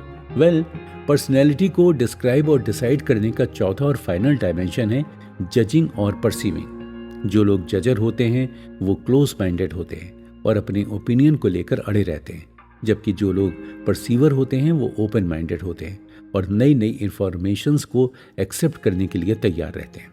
कहने का मतलब यह है कि जजर टाइप के लोग हमेशा लोगों को जज कर अपना ओपिनियन उन पर लादने की कोशिश करते हैं। वो ये चाहते हैं कि सुनने वाला उनकी बात अच्छी तरह से सुनकर वही करे जो वो उसे करने को कह रहा है। दूसरी तरफ परसीवर टाइप के लोग बड़े आराम से लोगों की बातें सुन लेते हैं और उन्हें लगता है कि वो बातें एक्सेप्ट करने जैसी हैं, तो वो उसे एक्सेप्ट कर अपनी लाइफ में इम्प्लीमेंट भी करते हैं। इन दोनों ही तरह के लोगों को पहचानने का सबसे आसान तरीका ये है कि वो अपना डिसीजन कैसे लेते हैं। जो लोग जजर होते हैं वो जितना जल्दी हो सके किसी भी बात पर अपना डिसीजन ले लेते हैं, जबकि परसीवर डिसीजन लेने में देरी लगाते हैं और उसे जितना हो सके पोस्टपोन करने की कोशिश करते हैं। मजे की बात तो यह है कि इस दुनिया के लगभग 60% लोग जजर होते हैं और केवल 40% लोग ही परसीवर होते हैं। इन लोगों को पहचानने का एक और तरीका भी है। अगर आप किसी होटल या रेस्टोरेंट में बैठे हैं और आप वहां यदि लोगों की बॉडी लैंग्वेज को पढ़ने की कोशिश कर रहे हैं, तो ये जानने की कोशिश करें कि कौन सा इंसान मेन्यू कार्ड हाथ में लेकर तुरंत ऑर्डर कर देता है और कौन मेन्यू कार्ड को हाथ में लेकर सारे ऑप्शंस देखने और काफी सोचने के बाद अपना ऑर्डर रखता है। अभी बताई गई बातों के आधार पर अब आप बड़ी आसानी से है दोनों में से दोस्तों, कई बार हम अपनी दोस्ती यारी में ये कह रहे थे कि क्या है, यार तू ऐसा ही है, नहीं सुधरेगा, बताइएगा। अब आपका वो दोस्त यार ऐसा क्यों है? इस बात का जवाब आप बड़ी आसानी से पता कर सकते हैं। जरा ध्यान से सुनिएगा ऑथर की आगे की बातें। पर्सनैलिटी से रिलेटेड 4 डायमेंशंस के आधार पर ऑथर हमें इंसान के नेचर या बिहेवियर के बारे में कैसे पता लगाया जा सकता है, इस बारे में काफी अच्छी तरह से बताते हैं। उनका कहना है कि मेयर्स ब्रिग्स टेस्ट से पर्सनैलिटी की 4 डायमेंशंस और उनके एंड पॉइंट्स की मदद से किसी भी इंसान को उसके बिहेवियर के आधार पर 4 टेम्परामेंट्स में बांटा जा सकता है। टेम्परामेंट एक तरह से डिवीजन है। जैसे स्कूल में एक ही क्लास के डिफरेंट डिवीजन होते हैं, वैसे ही कुछ है ये टेम्परामेंट भी। तो आगे बढ़ते हुए डिटेल में जानते हैं कि आखिर ये चीज क्या है। पहला टेम्परामेंट है ट्रेडिशनलिस्ट। ऑथर ये बताते हैं कि इस टेम्परामेंट में आने वाले लोग अपनी रिस्पॉन्सिबिलिटी की वैल्यू करते हैं। ऐसे लोग रिलायबल, हार्डवर्किंग और डिपेंडेबल होते हैं। मैनेजमेंट की टॉप पोजीशन पर रहने वाले लोग इसी कैटेगरी में आते हैं। दूसरा टेम्परामेंट है एक्सपीरियंसेस। इस तरह के लोग फन लविंग, रिस्क टेकर और एडवेंचरस होते हैं। ये लोग बहुत ज्यादा आगे की नहीं सोचते हैं और अपनी लाइफ में शॉर्ट टर्म प्लानिंग ही करते हैं। इस तरह के लोग अपनी फिजिकल फिटनेस को लेकर बहुत ही ज्यादा कॉन्शियस होते हैं और इनमें से कुछ लोग खेलने के शौकीन होते हैं। तीसरा टेम्परामेंट है कॉन्सेप्चुअलाइजर्स। इस तरह के लोग फ्यूचर के बारे में ज्यादा सोचते हैं और कोई भी डिसीजन लेने के लिए अपनी मेंटल एबिलिटी और लॉजिक का यूज करते हैं। इस तरह के लोग अपने काम में परफेक्शन का आग्रह रखते हैं और इनका स्टैंडर्ड ऑफ लिविंग हाई होता है। चौथा और आखिरी टेम्परामेंट है आइडियलिस्ट। इस तरह के लोग बहुत ही ज्यादा एम्पैथेटिक होते हैं। ये अपने ज्यादातर डिसीजन इमोशंस के बेसिस पर लेते हैं। लाइफ वैल्यूज और इंटेग्रिटी इनके लिए बहुत ज्यादा इंपॉर्टेंट होती हैं। इस तरह के लोग ज्यादा क्रिएटिव टाइप के होते हैं। तो दोस्तों, अब तक आपने मेयर्स ब्रिग्स पर्सनैलिटी टेस्ट के आधार पर पर्सनैलिटी के बारे में बहुत कुछ जान लिया। अभी बहुत सी और बातें हैं जो हमें जाननी बाकी हैं, लेकिन यहाँ ऑथर हमें एक एक्सरसाइज करने की सलाह दे रहे हैं। अब सबसे पहले आप ये जानने की कोशिश कीजिए कि आप खुद इनमें से किस डायमेंशन और किस टेम्परामेंट में आते हैं। पीपल रीडिंग स्किल डेवलप करने की शुरुआत खुद से करना बेहतर होगा, क्यों हमें अपने ज़्यादा अच्छी तरह से कोई और नहीं जानता, और इस रीडिंग के रिजल्ट्स को खुद पर टेस्ट करके हम ये पता कर सकते हैं कि हम कितने सही हैं और कितने गलत हैं। इसके बाद आप अपने घर परिवार, आस पड़ोस और जान पहचान के लोगों की बॉडी लैंग्वेज को रीड करने की कोशिश कीजिए। सबसे आखिर में किसी अनजान इंसान की बॉडी लैंग्वेज को अब तक बताई गई बातों के आधार पर रीड करने की कोशिश करें। इतना कर लेने के बाद आप किसी के कुछ कहे बिना उसके बारे में बहुत कुछ जान जाएंगे। लेकिन इससे पहले दोस्तों एक बात बताइए, आप दिन में अपना मोबाइल कितनी बार चेक करते हैं? हाँ, मुझे पता है कि आप भी मेरे ही तरह दिन में कई बार मोबाइल बिना किसी कारण के चेक करते होंगे। आजकल सभी लोग तो यही करते हैं। आप सोच रहे होंगे कि पर्सनैलिटी और बॉडी लैंग्वेज की बातें करते करते मैं ये कौन सी बात करने लगा। डोंट वरी, मैं काम की बात कर रहा हूँ दोस्तों। और सब्जेक्ट से डिस्ट्रैक्ट नहीं हुआ हूँ, लेकिन यहाँ आगे ऑथर जो बात बता रहे हैं वो डिस्ट्रैक्शन से रिलेटेड ही है। ऑथर हमें विजुअल इंटेलिजेंस के बारे में कुछ कह रहे हैं। विजुअल इंटेलिजेंस बहुत ही आसान सा शब्द है, लेकिन इसके बारे में सीधे बात ना करते हुए हमें पहले ऑब्जर्वेशन और परसेप्शन के बारे में कुछ ऐसी बातें जाननी होंगी जो हमारे लिए थोड़ी सी नई है। ऑथर कहते हैं कि बॉडी लैंग्वेज को अच्छी तरह से पढ़ने की एबिलिटी डेवलप करने के लिए हमारे पास अच्छी ऑब्जर्वेशन और परसेप्शन स्किल का होना बहुत ज़रूरी है। वैसे ये स्किल सभी के पास होती है, लेकिन सबके साथ एक प्रॉब्लम होती है और वो है डिस्ट्रैक्शन। दुनिया में कोई भी ऐसा इंसान नहीं होगा जो दिन में 10 बार डिस्ट्रैक्ट नहीं होता हो, और आजकल तो ये सबकी लाइफ की सबसे बड़ी प्रॉब्लम भी है। हमारी लाइफ में डिस्ट्रैक्शन का सबसे बड़ा कारण हमारा मोबाइल ही होता है। बनाने वाले ने तो इसे इंसान के फायदे के लिए बनाया था, ताकि हर कोई किसी भी वक्त कहीं से भी किसी के साथ भी कनेक्ट रह सके। पर हुआ क्या, मोबाइल के साथ तो हमारा अच्छा कनेक्शन बन गया, लेकिन इंसानों के साथ जो कनेक्शन था वो लूज होने लगा। हम अपनी लाइफ में इंसानों से ज्यादा इंपॉर्टेंस मोबाइल को देने लगे, या उन लोगों को देने लगे जिन्हें हम मोबाइल की वजह से जानते हैं और उनसे आज तक मिले भी नहीं हैं। दोस्तों, ऑब्जर्वेशन स्किल को डिस्ट्रैक्शन बिल्कुल भी पसंद नहीं है, क्योंकि हमें कुछ भी ऑब्जर्व करने के लिए बहुत ज्यादा डिटेल तक जाना पड़ता है। हम बिजी ना रहने वाली चीजों में इतने बिजी हो जाते हैं कि अपने आसपास होने वाली घटनाओं या चेंजेस को अच्छी और पूरी तरह से नहीं देख पाते। इसका कारण केवल डिस्ट्रैक्शन ही है। जब हमारा माइंड किसी और चीज पर अटका हुआ हो तो हमारा अटेंशन हमारे आसपास की विजुअल थिंग्स पर कम ही जा पाता है। ये ठीक वैसे ही है जैसे अगर आप इस ऑडियो बुक को सुनते हुए कुछ ऐसा काम कर रहे हैं जिससे ब्रेन को बहुत ज्यादा इंगेज रहने की जरूरत पड़ती हो, तो आप मैंने थोड़ी देर पहले क्या कहा उसे सुनकर भी ठीक से समझ नहीं पाएंगे। ऑब्जर्वेशन स्किल को प्रैक्टिस से डेवलप किया जा सकता है। जब भी हम कोई मूवी देखते हैं तो उसके बारे में हमारा ओपिनियन दूसरे लोगों से अलग हो सकता है। हम जो कुछ भी देखकर उसके बारे में कुछ भी ओपिनियन देते हैं वो हमारे परसेप्शन पर ही डिपेंड करता है। मतलब कि हमारा सबकॉन्शियस हमारे परसेप्शन के बेसिस पर हमारे माइंड इंफॉर्मेशन को फिल्टर करता है। सबकॉन्शियस माइंड का ये जो फिल्टर होता है वो बहुत से फैक्टर्स पर डिपेंड करता है। ये फैक्टर्स हमारा पास्ट एक्सपीरियंस हो सकता है, हमारी वैल्यूज और कल्चर हो सकते हैं, हमारी एजुकेशन हो सकती है, हमारी डिजायर, मूड और भी बहुत कुछ हो सकता है। विजुअल इंटेलिजेंस इसी तरह से डेवलप होता है। हमारे सबकॉन्शियस माइंड के इस फिल्टरेशन की वजह से हम वही देखते हैं जो हम देखना चाहते हैं। ये ठीक वैसे ही है जैसे कि अगर हम किसी के बारे में सुनी सुनाई बातों से उसके बारे में कोई गलत परसेप्शन बना लें तो हम उस इंसान से मिलने पर उसे वैसे ही देखने की कोशिश करेंगे जैसा हमने उसके बारे में कोई परसेप्शन बना लिया होता है। ऑथर हमें सबकॉन्शियस फिल्टर को अवॉइड करने की सलाह देते हुए कहते हैं कि जब भी हम किसी को ऑब्जर्व करें तो हमें अपने विचारों को फैक्ट्स और एजम्पशन से दूर रखना चाहिए। उदाहरण के लिए अगर किसी ने बहुत ही एक्सपेंसिव घड़ी पहन रखी है तो इसका मतलब ये बिल्कुल भी नहीं हो सकता कि वो इंसान बहुत ज़्यादा अमीर हो सकता है वो एक्सपेंसिव घड़ी उसे गिफ्ट में मिली हो, या वॉचेस का कलेक्शन करना उसकी हॉबी हो और उसने वो EMI पर खरीदी हो। हमारा ऐसा सोचना हमारे विचारों को फैक्ट्स और एजम्पशंस के साथ मिक्स कर देने से ही होता है। विजुअल इंटेलिजेंस स्किल को स्ट्रांग बनाने के लिए ऑथर हमें कोई भी डिसीजन लेने से पहले खुद से 4 तरह के सवाल करने को कहते हैं। ये सवाल कौन कौन से हैं? ये सवाल हैं कौन, क्या, कब, कहाँ जैसे क्वेश्चंस मार्क से ये रिलेटेड होते हैं। इन शब्दों से शुरू होने वाले सवाल करने से हम अपनी विजुअल इंटेलिजेंस स्किल को बहुत ही ज़्यादा डेवलप कर सकते हैं। कैसे कर सकते हैं? इसे इस तरह समझते हैं। उदाहरण के लिए मान लीजिए कि आप अपने शहर के किसी रिच एरिया में खड़े हुए हैं और तभी वहां आपके पास से कोई आदमी पास होता है। उस आदमी ने बहुत ही ज्यादा एक्सपेंसिव कपड़े पहन रखे हैं। इमेजिन कीजिए कि उसने ब्लू कलर का सूट और मैचिंग टाई पहन रखी है। उसके हाथ में एक ब्रीफकेस भी है।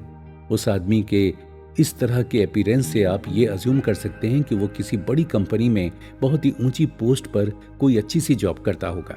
अगर हम उस आदमी से रिलेटेड फैक्ट्स पर भी ध्यान दें तो उसकी एज से हम ये भी अनुमान लगा सकते हैं कि वो बैचलर होगा या मैरिड होगा। ये सारे सवाल कौन यानी वाई से रिलेटेड हैं।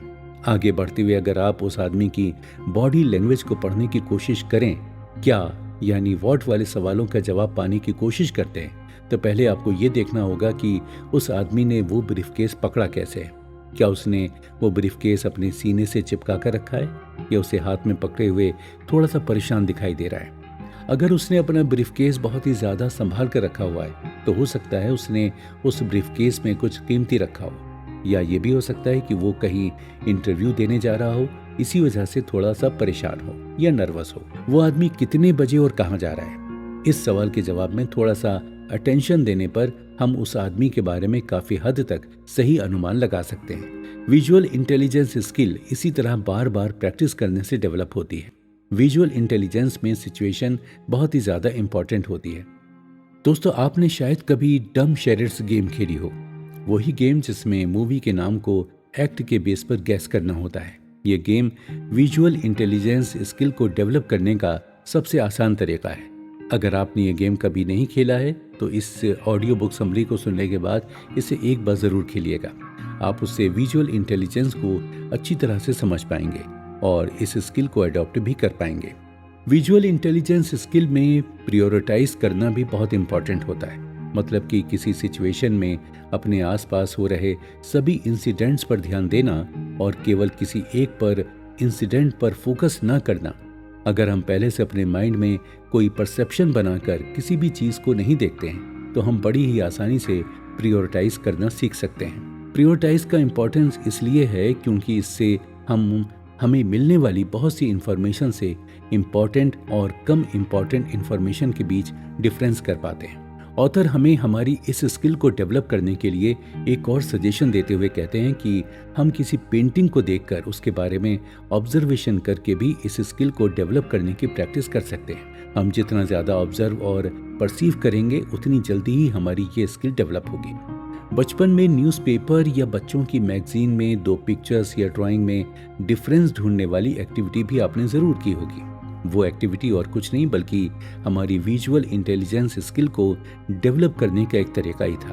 तो दोस्तों, बातें बहुत हो गई विजुअल इंटेलिजेंस को लेकर। चलिए अब थोड़ा और आगे बढ़ते हैं और चलते हैं अपने नेक्स्ट एपिसोड की तरफ। नेक्स्ट एपिसोड झूठ बोलने के बारे में है, इसलिए बहुत ही ज्यादा इंटरेस्टिंग भी है। तो बने रहिए कुकू एफएम पर। कुकू एफएम, सुने जो मन चाहे।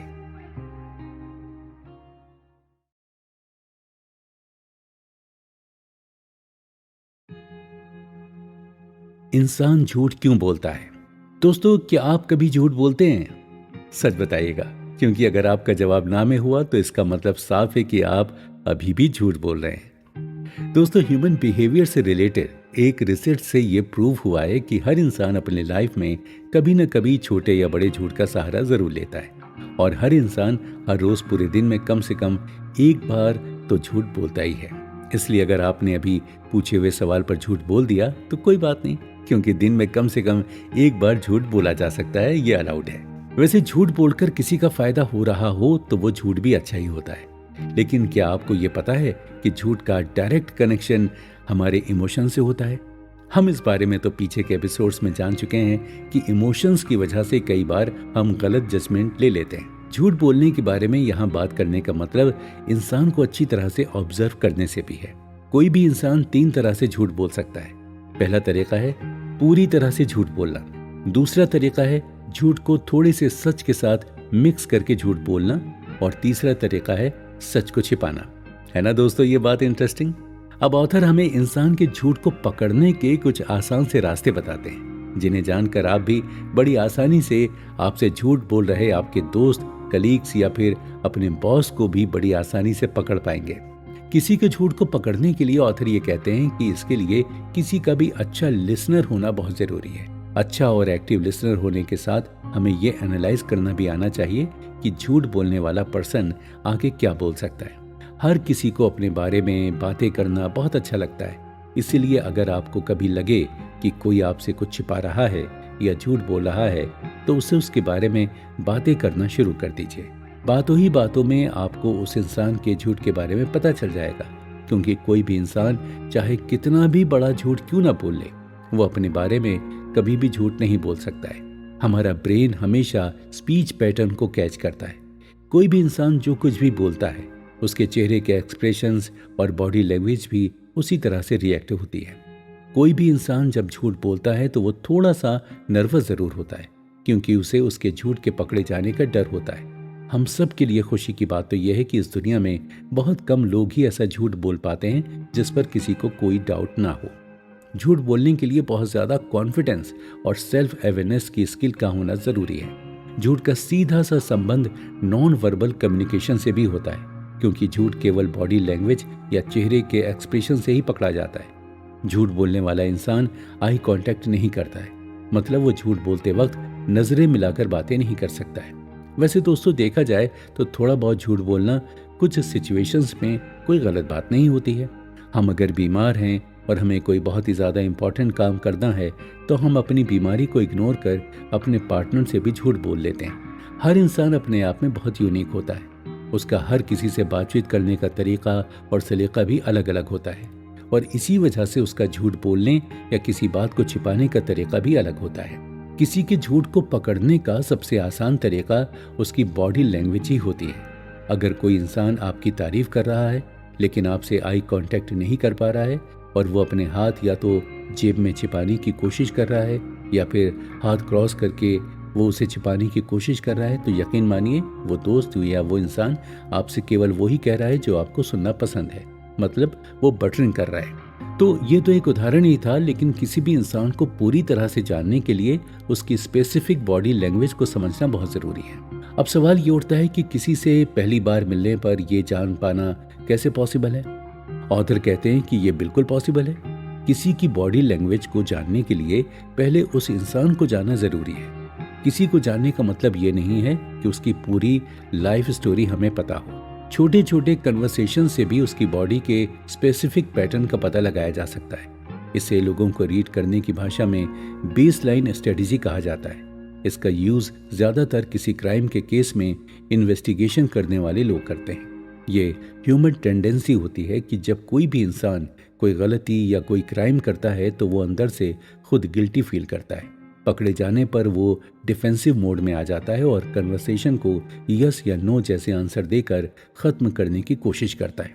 ऐसे में क्राइम ऑफिसर उस पर्सन से बड़े आसान से सवाल पूछना शुरू करता है, जैसे तुम कहाँ से बिलोंग करते हो, तुम्हारी शर्ट बहुत अच्छी है, इसे कहाँ से परचेज की, तुम आज नर्वस क्यों लग रहे हो। इसे ही बेस लाइन स्ट्रेटेजी कहा जाता है कि जिसे हम पहली बार मिल रहे इंसान के साथ यूज करके उसकी बॉडी लैंग्वेज को रीड करने की कोशिश कर सकते हैं।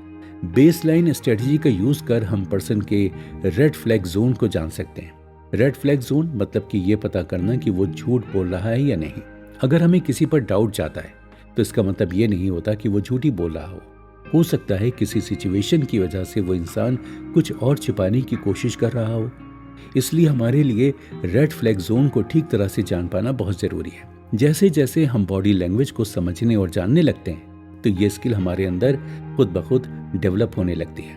अभी कुछ देर पहले हमने झूठ पकड़ने के लिए आई कांटेक्ट की बात की, लेकिन दोस्तों आई कांटेक्ट से भी किसी के झूठ को पकड़ पाना इतना आसान नहीं है जितना हम उसे समझते हैं। कोई इंसान अगर झूठ बोलने में एक्सपर्ट है तो वो इंसान आई कांटेक्ट बड़ी आसानी से बना सकता है। इसलिए यहाँ पर भी ऑथर हमें बेस लाइन स्ट्रेटजी यूज करने की सलाह देते हैं। ऐसा माना जाता है कि बातें करते हुए कोई भी इंसान 60% से ज्यादा आई कांटेक्ट नहीं बना सकता, और अगर कोई पर्सन इंट्रोवर्ट है तो भी वो किसी से बातें करते हुए अच्छी तरह से आई कांटेक्ट नहीं बना सकता है। किसी भी इंसान को परखने के लिए उसकी आंखें सबसे आसान तरीका है।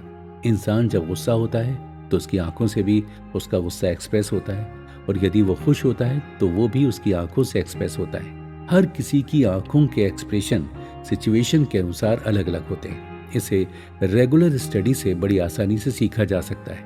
आई कांटेक्ट को अच्छी तरह से समझने के लिए पहले हमें किसी की भी पर्सनैलिटी टाइप को जानना और पहचानना बहुत ज़रूरी है, जिसके बारे में हम अपने पिछले कुछ एपिसोड्स में जान ही चुके हैं। आगे के एपिसोड में और भी बहुत कुछ नया जानने के लिए है, इसलिए सुने वही जो मन चाहे, यानी कुकू FM।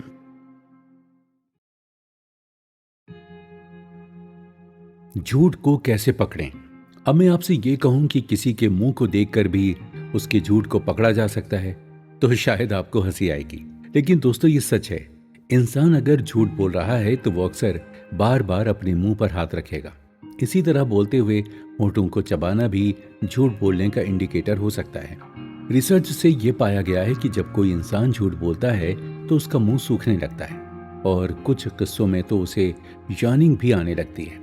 ऐसा होने के पीछे साइंटिफिक रीजन यह है कि इंसान जब नर्वस होता है तो उसके शरीर में ऑक्सीजन की कमी होने लगती है, जिससे वो ये फील करने लगता है कि उसका मुंह सूख रहा है और उसे यॉर्निंग भी आने लगती है। नर्वस होना झूठ बोलने के केस में भी हो सकता है। इसी तरह अगर कोई झूठ बोलता है तो वो फेक स्माइल भी देता है। फेक स्माइल को बड़ी आसानी से पहचाना जा सकता है। जो इंसान फेक स्माइल देता है उसके गाल कुछ ज्यादा ही ऊपर की तरफ खिंचते हैं और वो इस पोजीशन में अगर 4 या 5 सेकंड तक रहता है तो वो डेफिनेटली फेक स्माइल दे रहा होता है। कोई भी इंसान मुस्कुराते वक्त 4 या 5 सेकंड से ज्यादा अपने गालों को ऊपर की तरफ नहीं खींचता है। इसी तरह किसी भी इंसान का अपर और लोअर बॉडी पोर्शन भी उसके झूठ को पकड़ने में हेल्पफुल हो सकता है। यूजुअली जब कोई किसी से बातें करते हुए उससे एक सेफ डिस्टेंस बनाए रखता है और अपने हाथों को किसी तरह से छिपाने की कोशिश करता है तो वो जरूर झूठ बोल रहा होता है या कोई बात छिपाने की कोशिश कर रहा होता है। यही बात इंसान के पैरों पर भी अप्लाई होती है। जब कोई किसी के साथ सेफ डिस्टेंस बनाकर बैठता है तो इसका मतलब ये होता है कि या तो वो कन्वर्सेशन में इन्वॉल्व नहीं होना चाहता या फिर वो कुछ छिपा रहा है। ठीक इसी तरह पैरों को क्रॉस कर बैठना भी ये इंडिकेट करता है कि वो इंसान कुछ छिपाने की कोशिश कर रहा है। दोस्तों, अभी तक हमने बॉडी लैंग्वेज को लेकर हमारी बॉडी के उन सारे पार्ट्स के बारे में बात की जिसे हमें किसी भी इंसान से मिलते वक्त क्लोजली ऑब्जर्व करने की जरूरत होती है। बॉडी के किसी एक पार्ट के एक्सप्रेशन के जरिए उस इंसान के बारे में कोई भी परसेप्शन बना लेना हमारे डिसीजन को गलत साबित कर सकता है। हमारे शरीर के हर अंग या हर पार्ट के किसी भी सिचुएशन में कुछ एक्सप्रेस करने की एक बेस लाइन होती है जो नॉर्मली सभी में एक जैसी ही होती है। जरूरत हमें केवल हमारी ऑब्जर्वेशन स्किल को थोड़ी और ज्यादा डेवलप करने की है। आगे बढ़ते हुए ऑथर हमें कुछ स्पेसिफिक स्पीच पैटर्न्स के बारे में भी बताते हैं जो बॉडी लैंग्वेज को रीड करना सीखने में काफी हेल्पफुल हो सकते हैं।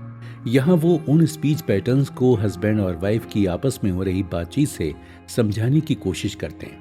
ऑथर के अनुसार जब झूठ बोलने वाले इंसान को ये डाउट हो जाता है कि उसका झूठ पकड़ा जा रहा है तो वो सामने वाले को स्टूपिड यानी बेवकूफ साबित करने की कोशिश करता है और उसे क्रॉस क्वेश्चन करने लगता है। इसे बुलिंग टैक्टिक कहा जाता है। जैसे कि अगर वाइफ उसके हस्बैंड से ये पूछे, मुझे पता है तुम्हारा किसी के साथ अफेयर है, इसके जवाब में हस्बैंड अगर कुछ इस तरह से जवाब दे तो वो यकीनन बुलिंग टैक्टिक का यूज कर रहा है। वो अपने झूठ को छिपाने की कोशिश करता है। जैसे, अरे ये कैसा स्टूपिड सा सवाल है, तुम पहले भी मुझसे ये पूछ चुकी हो, बार बार ये पूछकर तुम साबित क्या करना चाहती हो? क्या मुझे हर बार तुम्हारे इस स्टूपिड सवाल का जवाब देना पड़ेगा? ये जरूरी नहीं कि बुलिंग टैक्टिक का यूज हस्बैंड वाइफ के रिलेशन में झूठ को छुपाने के लिए ही होता है। झूठ बोलने वाले इस टैक्टिक का यूज कभी भी कैसे भी किसी के साथ भी कर सकते हैं। ये तो केवल एक एग्जाम्पल ही है। झूठ को छिपाने की एक और दूसरी टैक्टिक को डिसमिसिव रिस्पॉन्स टैक्टिक कहा जाता है। इस टैक्टिक में झूठ बोलने वाला सारा ब्लेम सवाल पूछने वाले पर डालने की कोशिश करता है। जैसे कि वाइफ ने अगर ये सवाल किया, कल रात तुम देर से घर आए थे, कहाँ गए थे? और हस्बैंड कुछ इस तरह से जवाब दे कि अरे मैं तुम्हें बताकर गया था कि दोस्तों के साथ पार्टी में जाने वाला हूं, मुझे लगा तुम्हें पहले से ही पता होगा। अरे तुम्हें अच्छी तरह से पता है कि जब मैं घर देर से आता हूं तो कहां जाता हूं। इस सवाल जवाब से आप समझ ही गए होंगे कि झूठ बोलने वाला कितनी चालाकी से सारा ब्लेम सवाल पूछने वाले पर डाल देता है। झूठ बोलने वाले डिफेंसिव टैक्टिक का यूज भी करते हैं। इस टैक्टिक में झूठ बोलने वाला सवाल करने वाले को ये फील करवाने की कोशिश करता है कि वो उससे फालतू के सवाल कर उसका टाइम बर्बाद कर रहा है। जैसे कि वाइफ अगर हस्बैंड से ये पूछे कि मुझे लग रहा है ना तुम झूठ बोल रहे हो, कि हम इस बारे में बात कर सकते हैं? और हस्बैंड ये कहे कि अरे भाई तुम्हारी ये रामायण कब तक चलेगी, मेरे पास तुम्हारी इस नॉनसेंस बातों के लिए टाइम नहीं है, मुझे इस वक्त और भी कई इंपॉर्टेंट काम करना है। तो दोस्तों, इस तरह के केस में वो हस्बैंड अपने झूठ को छुपाने के लिए डिफेंसिव टैक्टिक का यूज कर रहा होता है। ऑथर झूठ बोलने की एक और टैक्टिक के बारे में बताते हुए कहते हैं कि बहुत से लोग उनसे जो पूछा जाता है उसका जवाब टालने की कोशिश करते हैं। इसे ओमिशन टैक्टिक कहा जाता है। उदाहरण के लिए अगर वाइफ अपने हस्बैंड से ये पूछती है कि मैंने कल जब तुम्हारे ऑफिस में कॉल किया था ना तो तुम ऑफिस में नहीं थे, कहाँ थे तुम? और हस्बैंड अगर ये कहता है कि अरे तुम तो दिन में 10 बार कॉल करती हो, मुझे नहीं पता मैं कहाँ था, मुझे याद नहीं है। तो ये ओमिशन टैक्टिक का एक क्लासिक एग्जाम्पल है। लोगों को किताब की तरह पढ़ना आसान है, लेकिन ये हम धीरे धीरे प्रैक्टिस से ही सीख सकते हैं। ठीक उसी तरह जैसे फर्स्ट स्टैंडर्ड पास करने के बाद ही कोई बच्चा सेकंड स्टैंडर्ड में जा पाता है। दोस्तों, झूठ बोलना लाइफ वैल्यूज जैसे कि ऑनेस्टी और इंटेग्रिटी के अगेंस्ट माना जाता है। इसलिए जब कोई पर्पसली गलत काम के लिए झूठ बोल रहा है तो उसे उसकी बॉडी लैंग्वेज से पकड़कर हम सही रास्ते पर लाने की कोशिश कर सकते हैं। तो दोस्तों, इस एपिसोड में बताई गई टेक्निक्स का यूज करके आप धीरे धीरे किसी के झूठ को पकड़ने में एक्सपर्ट होते जाएंगे। ये एपिसोड सुनकर अगर आपने किसी को झूठ को पकड़ा या किसी के झूठ को पकड़ने में इससे आपको मदद मिली हो तो कमेंट्स करके हमें जरूर बताइएगा कि आपके लिए ये एपिसोड कितना यूजफुल रहा।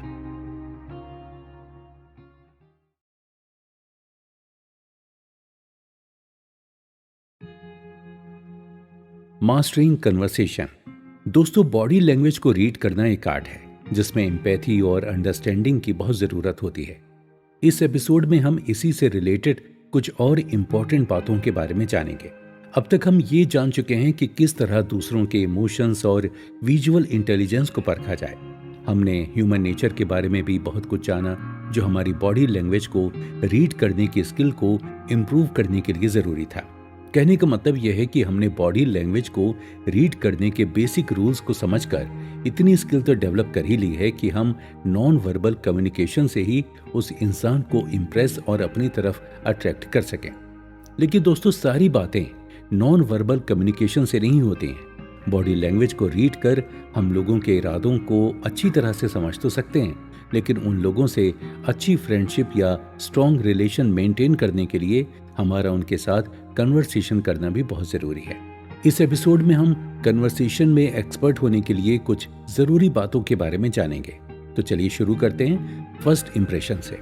दोस्तों, एक रिसर्च से ये पता चला है कि जो लोग दूसरों से कनेक्ट करने में डरते हैं या फिर अपनी लाइफ में क्वालिटी रिलेशनशिप स्टेब्लिश्ड नहीं कर पाते हैं, वो लोग मेंटली ज्यादा बीमार रहते हैं। उनका फ्रस्ट्रेशन लेवल नॉर्मल इंसानों के कंपैरिजन में ज्यादा होता है। लेकिन जो लोग ज्यादा मिलते जुलते हैं और जिनका सोशल सर्कल काफी स्ट्रांग होता है, उन लोगों को बीमारियां ज्यादा नहीं होती हैं, ना ही उनके जल्दी मरने के चांसेस होते हैं। यानी कि हमारे लिए सोशलिज्म बहुत ही ज्यादा इंपॉर्टेंट होता है। आपने अपनी लाइफ में एक बात जरूर नोटिस की होगी कि कई बार कुछ लोगों से मिलकर मजा आ जाता है। ऐसा इसलिए होता है क्योंकि वो ज्यादा सोशल होते हैं। दोस्तों, इस तरह बॉन्डिंग करना केवल आपकी मेंटल हेल्थ के लिए जरूरी नहीं है, बल्कि ये हमारी प्रोग्रेस और सक्सेस को भी अफेक्ट करती है। आपने ये भी ऑब्जर्व जरूर किया होगा कि जिन लोगों का सोशल नेटवर्क काफी बड़ा होता है, उनके लिए अपने ड्रीम्स को अचीव करना काफी आसान हो जाता है। जब आपका सोशल नेटवर्क बड़ा होगा तो आपके कलीग्स या आपके कॉलेज फ्रेंड्स आपको नई अपॉर्चुनिटी के बारे में बता पाएंगे। आप ब्लाइंड डेट भी सेटअप कर पाएंगे। लेकिन इस फर्स्ट इंप्रेशन को जमाने के लिए हमारे पास बहुत कम वक्त होता है। ऐसा कहा जाता है कि फर्स्ट इंप्रेशन लास्ट इंप्रेशन होता है, और ऑथर हमें यहाँ ये बताते हैं कि फर्स्ट इंप्रेशन क्रिएट करने के लिए केवल 30 सेकंड ही लगते हैं। इसका मतलब ये नहीं है कि कोई भी इंसान 30 सेकंड से ज्यादा किसी को ऑब्जर्व नहीं कर सकता है, लेकिन हर कोई इस मामले में थोड़ा सा इम्पेशेंट होता है। यदि किसी को 30 सेकंड में किसी में कुछ इंटरेस्टिंग नजर नहीं आता है तो वो अपना इंटरेस्ट कहीं और सर्च करने लगता है। इसीलिए फर्स्ट इंप्रेशन को लास्ट इंप्रेशन कहा जाता है। ये ठीक किसी मूवी के ट्रेलर जैसा ही है। अगर हमें ट्रेलर अच्छा और इंटरेस्टिंग नहीं लगता है तो हम उस मूवी को नहीं देखते हैं। तो अब सवाल यह है कि ट्रेलर यानी कि फर्स्ट इंप्रेशन को इम्प्रेसिव और अट्रैक्टिव कैसे बनाया जाए। इसका जवाब तो ऑथर हमें पिछले एपिसोड्स में दे ही चुके हैं। ऑथर ने हमें पॉजिटिव बॉडी लैंग्वेज से रिलेटेड जो भी बातें बताई हैं, हमें बस उनको ही इम्प्लीमेंट करना है। हमें किसी से पहली बार मिलने पर ध्यान इस बात का रखना है कि हमने कपड़े साफ सुथरे और डिसेंट पहने हुए हों। ये जरूरी नहीं कि हमारे कपड़े ब्रांडेड हो। इंप्रेशन हमें हमारी क्रिएट करनी है, ना कि हमारे कपड़ों के ब्रांड की। तो कपड़ों का ब्रांड यहाँ कोई इंपॉर्टेंस नहीं रखता है। दूसरी इंपॉर्टेंट बात है आई कांटेक्ट। हम जो भी बात करें, आई कांटेक्ट के बेसलाइन रूल को ध्यान में रखें और नजरें मिलाकर बात करें। तीसरी ध्यान देने वाली बात है हमारी स्माइल, जो जेन्युइन होनी चाहिए, ना कि फेक। हमारी स्माइल का जादू हमसे मिलने वाले पर कुछ इस तरह से होगा कि वो भी फिर हमें स्माइल देने लगेगा। स्माइल देने से हमारे ब्रेन में हैप्पीनेस हार्मोन्स, डोपामाइन, एंडोर्फिन्स और सेरोटोनिन रिलीज होने लगते हैं, जो हमारे टेंशन और नर्वसनेस को कम करते हैं। अगली इंपॉर्टेंट और इम्प्रेसिव बात है हमारी बॉडी के अपर और लोअर पार्ट्स के एक्सप्रेशंस, मतलब कि हमारे हाथ पूरी तरह से खुले हों और पैर क्रॉस में ना हों। इसके बाद जब हम बात करना शुरू करें तो उस पर्सन का नाम लेकर उससे बात शुरू करें। यदि हम किसी से पहली बार मिल रहे हैं और हमें उसका नाम पता नहीं है तो उससे इंट्रोडक्शन करते हुए पहले उसका नाम ही पूछें। हर किसी को अपना नाम सुनना बहुत अच्छा लगता है, बस इतना अच्छी तरह से कर लेने पर हमारी फर्स्ट इंप्रेशन काफ़ी इम्प्रेसिव क्रिएट हो जाएगी। इसके बाद उस इंसान से हम जो भी बातचीत करें उसमें केवल इस बात का ध्यान रखें कि बातों के दौरान उसके पर्सनल स्पेस को हम डायरेक्टली टच ना करें। उदाहरण के लिए अगर कोई अननोन पर्सन पहले ही मुलाकात में आपसे आपकी फैमिली के बारे में जानने में ज़्यादा इंटरेस्ट लेने लगे तो आपको कैसा लगेगा? मुझे तो अच्छा नहीं लगेगा, मैं तो श्योर हूँ कि आपको भी अच्छा नहीं लगेगा। इसके बाद कन्वर्सेशन में एक्सपर्ट होने के लिए बात आती है रैपोर्ट बिल्डिंग की। ऐसा तो आपने भी एक्सपीरियंस किया होगा कि हमें किसी से पहली बार मिलने पर उससे फिर से मिलने का मन होता है और किसी से मिलने पर उससे फिर कभी न मिलने का मन होता है। ये फीलिंग फर्स्ट इंप्रेशन से ही आती है। इम्प्रेसिव और स्ट्रॉन्ग फर्स्ट इंप्रेशन क्रिएट करने के बाद हम बड़ी आसानी से रैपोर्ट बिल्ड कर सकते हैं, लेकिन ये प्रोसेस और इसमें रही एम्पैथी हर इंसान के रिलेशन के अनुसार अलग अलग होती है। रैपोर्ट आपस में एक दूसरे की फीलिंग्स, इमोशंस और वैल्यूज शेयर करने से ही धीरे धीरे डेवलप होता है। हमारी बॉन्डिंग हमारे फैमिली मेंबर से कुछ ज़्यादा होती है, फ्रेंड्स के केस में ये कुछ अलग होती है और ऑफिस के कलीग्स के साथ ये और भी अलग होती है। सब कुछ डिपेंड करता है कि हम अपनी लाइफ में किसको कितनी इम्पोर्टेंस देते हैं। जिसे हम ज़्यादा इम्पोर्टेंस देते हैं उसके साथ हम अपनी लाइफ की बहुत सी बातें शेयर करते हैं। शेयरिंग और केयरिंग से हमारे अंदर ऑक्सीटोसिन हार्मोन रिलीज होता है, जिसे लव हार्मोन भी कहा जाता है। रैपोर्ट बिल्डिंग का सीधा रिलेशन एम्पैथी से होता है। अगर हम में किसी की फीलिंग को समझने की स्किल बहुत स्ट्रांग है तो हमारा रैपोर्ट हर किसी के साथ स्ट्रांग हो सकता है। जहां एम्पैथी रैपोर्ट की दोस्त है वहीं ईगो इसका दुश्मन है। इसीलिए ऑथर हमें ये सजेस्ट करते हैं कि हम जब भी अपने घर से बाहर निकलें तो अपने ईगो को अपने घर पर ही छोड़कर जाएं। ईगोइस्टिक पर्सन बहुत ही ज़्यादा डोमिनेटिंग नेचर के होते हैं और किसी की बात सुनना पसंद नहीं करते हैं। जो इंसान किसी दूसरे की बात नहीं सुन सकता है वो किसी भी हालत में किसी के साथ भी अपना अच्छा और स्ट्रॉन्ग रैपोर्ट नहीं बना सकता है। इसी के साथ can do attitude rapport building के लिए बहुत यूजफुल होता है। जो लोग किसी से भी फर्स्ट मीटिंग में ओल्ड फ्रेंड्स की तरह बातें करने लगते हैं तो उसे कैन डू एटीट्यूड कहा जाता है। आप में अगर ये एटीट्यूड नहीं है तो टेंशन लेने की कोई बात नहीं है, क्योंकि सभी में इस तरह का एटीट्यूड नहीं होता है। किसी भी अननोन पर्सन से कन्वर्सेशन स्टार्ट करने के लिए उससे ओपन एंडेड क्वेश्चन करना यूजफुल होता है। ओपन एंडेड क्वेश्चन मतलब ऐसे सवाल जिनका जवाब हाँ या ना में ना दिया जा सके। ऑथर यहाँ पर कुछ कॉमन क्वेश्चन किसी के साथ भी फर्स्ट कन्वर्सेशन स्टार्ट करने के लिए सजेस्ट करते हैं। ये क्वेश्चन है, आपका नाम क्या है? आप कहाँ रहते हैं? आपकी फैमिली में कौन कौन है? आप जॉब करते हैं या बिजनेस? आपकी हॉबीज क्या हैं? किसी भी तरह से इस तरह के क्वेश्चंस पूछने से कन्वर्सेशन में कुछ बातें ऐसी निकल के आएंगी जो दोनों में कॉमन हो, और वो कॉमन फैक्टर ही रैपोर्ट बिल्ड करने के लिए गोल्डन की होगा आपके लिए। तो मैंने तो आपसे ये 500 सवाल पूछ लिए और आपसे अब ये एक्सपेक्ट करता हूँ कि आप भी मुझे जानने की कोशिश करें ताकि मुझे सुनते हुए आपके और मेरे बीच अच्छा रैपोर्ट बन सके। हालांकि कई बार पहली मुलाकात में कुछ लोग जोक्स सुनाकर भी लोगों के साथ कन्वर्सेशन शुरू करते हैं, लेकिन कई लोगों को पहली मुलाकात में किसी के साथ मजाक करना या जोक्स सुनाना अच्छा नहीं लगता है।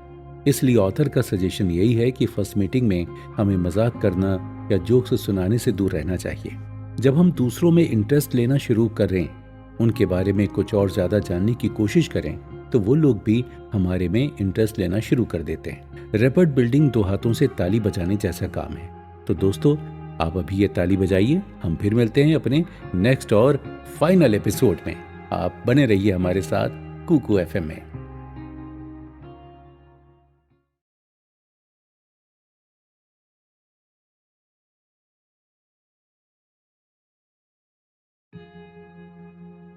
Synchronisation and art of speed reading people. दोस्तों, हमने पिछले एपिसोड में कन्वर्सेशन में एक्सपर्ट होने की कुछ टेक्टिक्स को जाना। इस एपिसोड में हम रैपिड बिल्डिंग से रिलेटेड एक और कॉन्सेप्ट सिंक्रोनाइजेशन के बारे में कुछ इंपॉर्टेंट बातें जानेंगे।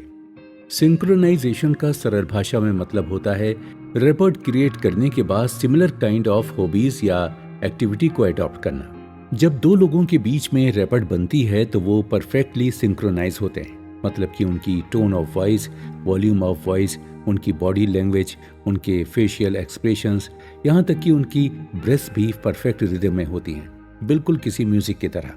न्यूरो लिंग्विस्टिक प्रोग्रामिंग के रिसर्चर के अनुसार अगर हम ये सारी चीज़ें जैसे कि टोनैलिटी, वॉल्यूम और बॉडी लैंग्वेज किसी दूसरे इंसान के साथ सिंक्रोनाइज करते हैं तो हम उनके साथ बहुत ही अच्छी रैपिड बिल्ड कर सकते हैं। इसे हम मिररिंग भी कहते हैं, जिसके बारे में हम और डिटेल में आगे जानेंगे।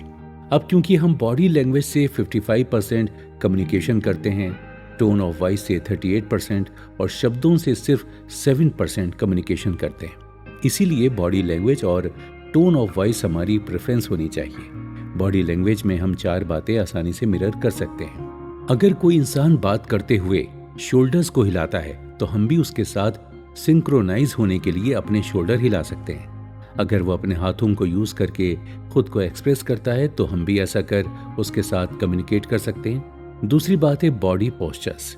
जिस पोस्चर में सामने वाला इंसान खड़ा या बैठा है, अगर हम उसी बॉडी पोस्चर को मिरर करें तो ये रैपिड बिल्डिंग के लिए बहुत ही ज्यादा यूजफुल हो सकता है। जैसे कि अगर उसने अपने हाथ फोल्ड कर रखे हैं तो हम भी उसके साथ बात करते हुए अपने हाथ फोल्ड कर सकते हैं। तीसरी बात है टिल्ट्स एंड नोड्स।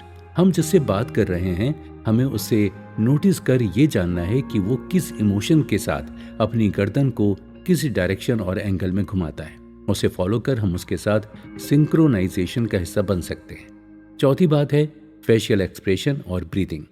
अगर कोई इंसान बात करते हुए स्माइल करता है तो हम भी उसे स्माइल दे सकते हैं।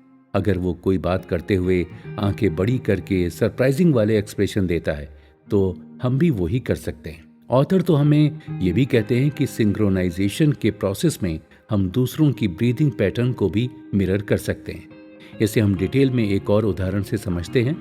बच्चों का अपने पेरेंट्स के साथ रैपिड बहुत स्ट्रांग होता है, लेकिन यहाँ ये बात भी उतनी ही सच है कि बच्चा अपने पेरेंट्स में से या तो माँ के ज्यादा करीब होता है या अपने डैड के, जिसके साथ उसके इमोशंस, फीलिंग्स और इंटरेस्ट ज्यादा मैच होते हैं। वो उनकी कॉपी करने लगता है। किसी को कॉपी करने के प्रोसेस को मिररिंग कहा जाता है।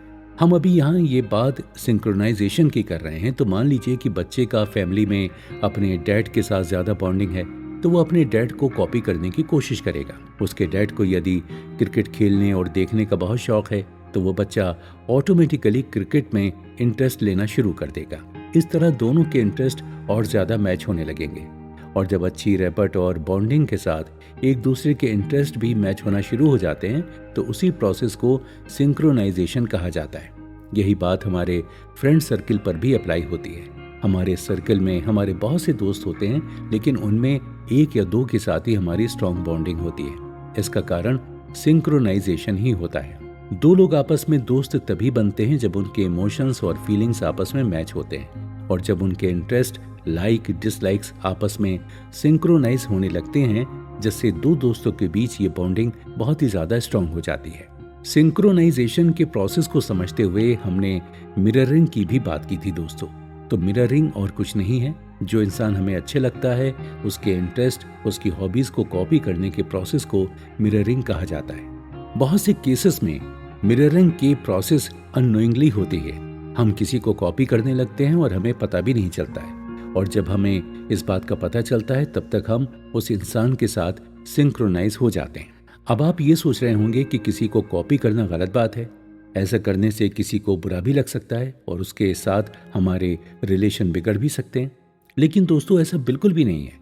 नकल करना और मिररिंग करना दोनों अलग अलग प्रोसेस है। जब हम किसी की नकल करते हैं तो हमारा मोटिव उस इंसान को चढ़ाना होता है, और जब हम किसी को मिररिंग करते हैं तो हमारा मोटिव उस जैसा बनना होता है या उसकी क्वालिटीज को अपने अंदर अडॉप्ट करना होता है। तो अगली बार जब भी आप बॉडी लैंग्वेज को रीड करने की कोशिश करें तो ये भी जानने की कोशिश करें कि वो इंसान किस इंसान से इन्फ्लुएंस्ड है। आगे बढ़ते हुए अब हम जिस टॉपिक के बारे में बात करने जा रहे हैं वो है art of speed reading people. मुझे पता है अब आप ये जानने के लिए एक्साइटेड होंगे कि बॉडी लैंग्वेज के बारे में इतनी सारी बातें जानने के बाद हम कुछ ही सेकंड में लोगों को अच्छी तरह से कैसे जान सकते हैं। तो दोस्तों, स्पीड रीडिंग लोगों की पर्सनैलिटी टाइप ऑब्जर्व कर जानने का प्रोसेस है। वैसे किसी की पर्सनैलिटी को जानना एंडलेस प्रोसेस है, लेकिन मैं यहाँ ये बता देना चाहूँगा कि स्पीड रीडिंग आर्ट को सीखकर आप अपनी प्रोफेशनल लाइफ में बहुत ही कामयाब मैनेजर, सेल्स पर्सन बन सकते हैं।